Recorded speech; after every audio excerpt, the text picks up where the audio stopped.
It began with a whisper in the dark. November 18, 2014, a cold Tuesday night in a remote town outside Ironwood, Michigan. The town sleeps, but inside a small, two-story home surrounded by woods, a woman named Sarah Dalton is wide awake, staring out her kitchen window. The wind howls, leaves rustle, and then, she sees it. A figure, still, silent, standing near the tree line. She grabs her phone and dials 911. 911, what's your emergency? There's someone in my backyard, watching me. Please, he's just standing there. Police arrive 12 minutes later. Nothing, no signs of forced entry. No footprints, no figure, just cold wind and silence. 2 nights later, it happens again. 2:13 a.m., same time, same figure. She calls again, same fear, same voice, same silence when the police arrive. This pattern repeats every 2 nights. November 20th, November 22nd, November 24th, always at 2:13 a.m. Every time, Sarah sounds more desperate. Every time, there's no evidence. No one else sees what she sees. Some say Sarah's losing her mind. Others say she's just lonely since her divorce. But a few, especially her elderly neighbor, Mr. Reynolds, believe her. I saw something, too, he tells reporters later. But I thought it was just a shadow, until it moved. Frustrated, Sarah buys 2 outdoor security cameras and points them toward the woods. She posts on Facebook, "He's real. And if something happens to me, at least there will be proof." But on November 30th, something strange happens. Both cameras shut off at exactly 2:12 a.m., 1 minute before the usual time. When she checks the footage, there's nothing. Just static, for 7 full minutes. Then the cameras come back on, and she's gone. But wait, she's not missing yet.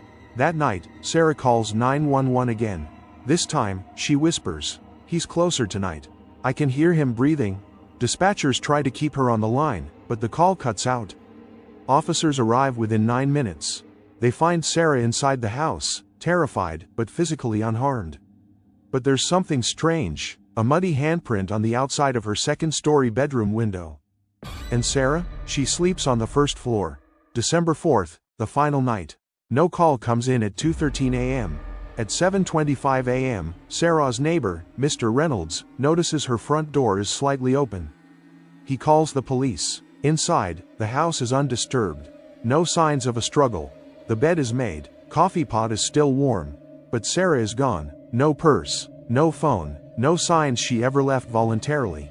The only clue? A trail of small, barefoot footprints leading from the back door, straight into the woods. In the snow, and they stop, just disappear, 40 feet in. Like she vanished into thin air. Police recover her phone under the kitchen table.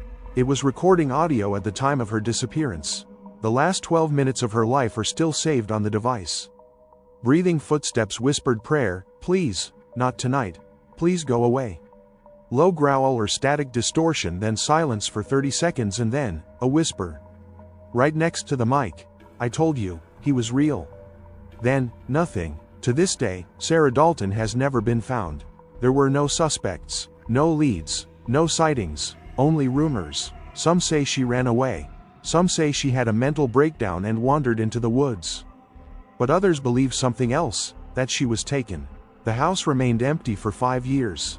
Every family that tried to move in, left within weeks. They all reported the same thing. At 2:13 a.m., they'd hear footsteps outside the window. And a whisper, "He's watching." The property was eventually demolished in 2021. Now it's just an overgrown field. But locals swear, if you stand there on a cold November night, you'll hear her. Sarah Dalton may never be found. But her story, her voice, her fear, it still lingers, in the police reports, in the audio file, and in the minds of anyone who dares to listen at 2:13 in the morning. Do you believe her? Or, would you have ignored the calls too, until it was too late?